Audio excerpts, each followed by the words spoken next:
Yoviral.fr. Bonjour à tous les amis, j'espère que vous allez bien, c'est Sirflo pour YouTube.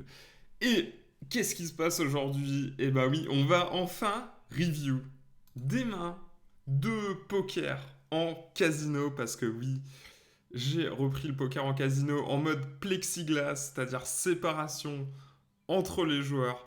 Donc je vous fais cette petite vidéo avec cette main qui a été jouée le premier jour de la reprise en mode poker plexiglas.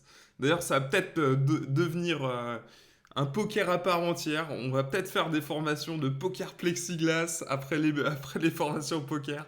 Tellement j'ai l'impression que les tables sont différentes. Ça joue pas pareil. T'entends rien, tu comprends rien, tu vois rien. C'est le rien, y a rien.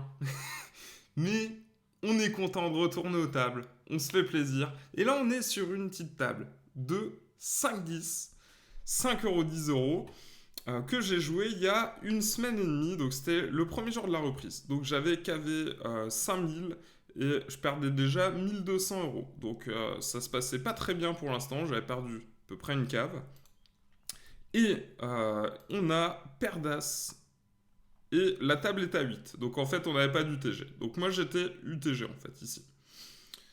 Et donc ici, sur des blindes 5-10 €, le standard, en général, sur une 5-10, ça va être de relancer 25. Ça, c'est quelque chose de très important à comprendre. C'est que plus tu montes de limite, moins tu vas relancer cher en termes de big blind. Mais la mise va quand même être élevée, parce que là, on relance de manière générale 25 ou 30. C'est-à-dire qu'on ne monte pas à plus de 3 blindes. Sauf s'il y a une baleine, par exemple, en big blind, et si la baleine est prête à payer 100 €, on relance 100 €. Mais de manière générale, on va relancer 25 ou 30. On voit même des gens relancer à 20. En tout état de cause, ici, on a un récréatif qui est en big. Donc j'ai décidé de faire un sizing un petit peu plus cher. J'ai décidé de relancer 35. Donc tout le monde fold jusqu'à lui. Il défend sa big blind. Ok. Le flop, ça vient magnifique pour nous parce qu'on fait top 7. Le récréatif check. Ici, on a le choix entre checker ou bet. Et quand on bet, évidemment, on bet pas cher. Puisqu'on bloque forcément les mains qui nous collent. On bloque tous les as. On bloque pas les dames, on bloque pas les 8, on bloque pas les straight draw, mais en tout cas, on bloque la partie de sa range qui va nous payer sur des sizings chers, c'est-à-dire les as. C'est-à-dire que si s'il a un as, il va payer 75, tu vois, on peut faire pot. Imaginons on a brelan de dame, à la place de brelan d'as, on peut tout à fait faire beaucoup plus cher avec brelan de dame, c'est-à-dire pot. Alors que quand on a brelan d'as, on bloque tous les as, donc on bloque les mains qui nous payent cher. Donc ici, j'ai décidé de choisir un sizing très petit, je fais 15 dans 75. Oula. Alors attendez, qu'est-ce qui s'est passé? Donc je fais 15 dans 75, il call. Ok, super. Turn valet. Alors valet, ça fait rentrer roi 10, mais ça fait aussi rentrer beaucoup de mains. Du type, s'il a roi valet, et ben là, il a une paire plus straight draw. S'il a valet 10, il a une paire plus double gutshot. Donc en fait, le valet est une carte qui l'avantage énormément. C'est-à-dire que cette carte-là est censée lui apporter énormément d'équité. Si il peut avoir donc trouvé une paire plus une quinte ventrale ou une quinte par les deux bouts. Donc ici, la quinte par les deux bouts, en fait, ça va être une double gutshot. Donc par exemple, valet 10, donc il joue les 9 et les rois. Donc ici, il y a quand même besoin de plus de protection.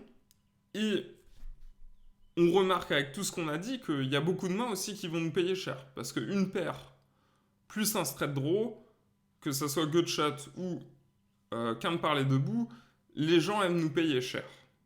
Donc il faut faire absolument plus cher sur cette turn. Ça c'est très très important de le comprendre. Donc ici, un petit bug. Alors on va le... Donc ici, je fais 105, il call. Bonne nouvelle. Si on s'était fait raise, faut souvent avouer que ça va être roi-10 si check raise. Il aurait pu s'amuser aussi à check raise As-Dame. Mais il n'y a pas beaucoup de combos, hein. Des combos de As-Dame, il y en a combien? C'est simple, il reste 3 dames, il reste un As, donc il y en a 3 combos. C'est aussi simple que ça, hein, pour calculer, hein. Roi 10 il va check raise, As-Dame il va check raise. Dame Valet, c'est possible aussi qu'il check raise, Dame Valet. 10 et 9, évidemment, il aurait check raise aussi, mais du coup, il a quasiment jamais cette main. Et river, ça fait doublette de la dame, qui fait rentrer le flush draw de la turn aussi. Et là, il se passe un move assez intéressant. Il décide de donc bet, quasiment pot, 300.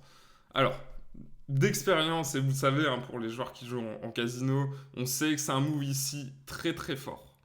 Pourquoi? Parce que les joueurs, de manière générale récréatifs, sont passifs.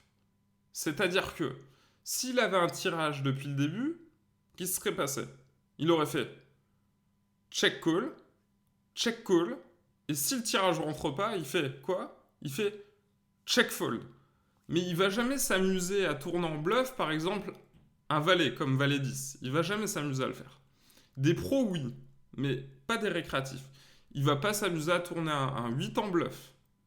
Il va pas s'amuser à tourner un as en bluff. Donc ici, qu'est-ce qu'il nous annonce? Il nous annonce très certainement une dame. La plupart du temps, on sait quasiment de manière sûre qu'il n'a pas quinte, puisqu'il aurait check raise à la turn, la majorité du temps quand il a quinte. Donc il nous annonce une dame pour trips, a priori. Il peut aussi annoncer une couleur backdoor, c'est possible. La couleur backdoor, ça va être la couleur avec un 8, donc par exemple 8 et 10, 8 et 9 de carreau, peut-être 3 8 de carreau avec couleur nuts. Donc voilà. Donc ici on a le move le plus facile du monde, hein, évidemment. On fait tapis, il lui reste 1095 derrière, donc je fais tapis. Et ça rebug encore. Ça c'est le bad run. Ah, il est tôt, hein. C'est... L'ordinateur n'est pas prêt à tourner dès le matin, donc je fais tapis, il call, et il montre 10 et 8 de carreau. Donc voilà, ça fait plaisir, c'est un petit pot, quand même, enfin petit pot, tout est relatif, hein, mais 3105 euros. Donc ça fait plaisir pour la reprise du live, même si voilà, ça me remet à jeu à peu près dans la partie, puisque je perdais 1200 euros. Donc c'est un pot qui me remet à jeu, donc c'est bien, c'est un beau petit pot de 5-10, c'est un 300 blindes, ça fait toujours plaisir. Grosse annonce, hein. Clairement, on fait la sortie du Summer Pack. Alors le Summer Pack, c'est clairement le braquage du siècle, hein. Je vous le dis, c'est juste fou. Donc allez voir ce que c'est. Moi j'appelle ça un braquage. C'est toutes nos formations. Et on vous a fait vraiment un prix de gros. On a enlevé toute la marge qu'on fait. Et c'est vraiment fou. Donc allez jeter un œil sur ce Summer Pack. Lisez bien tout.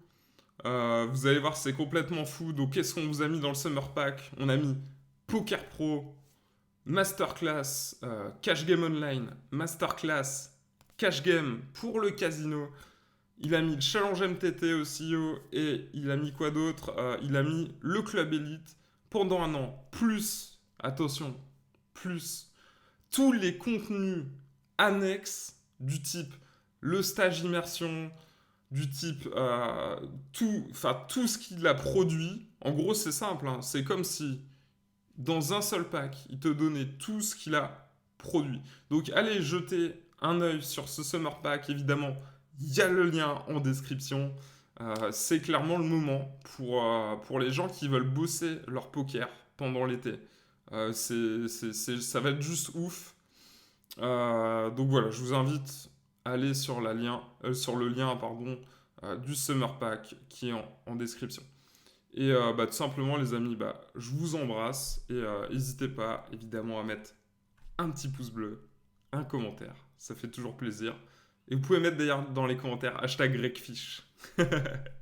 Allez, je vous embrasse, les amis. Ciao, ciao. Bye. À la prochaine.